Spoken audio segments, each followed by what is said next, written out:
रक्तदान महत्वपूर्ण यही दान जड़े व्यक्ति को नुआ जीवन दे थाए।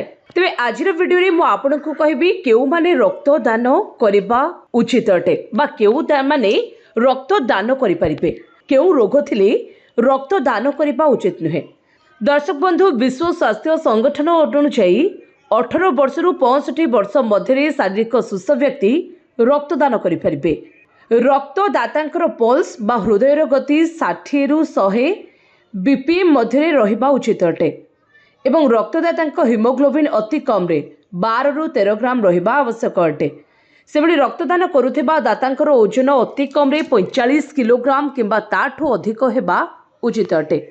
सेबडी एबे जानिबा केउ माने रक्तदान करिबा उचित नुहे। हार्ट, किडनी, डायबिटीज, कैंसर भली रोगर पीड़ित रोगी माने रक्तदान करिबा उचित नुहे।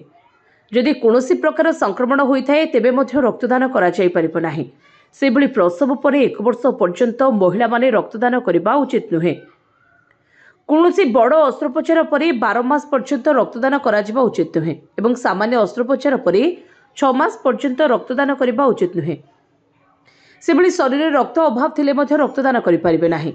जदि टाटू कराई थांती तेबे 6 मास पर्यंत रक्तदान करि परिबे नाही। मद्यपान किंबा कोनोसी प्रकार निशा सेवन करिबार प्राय 24 रु 48 घंटा पर्यंत रक्तदान करि परिबे नाही।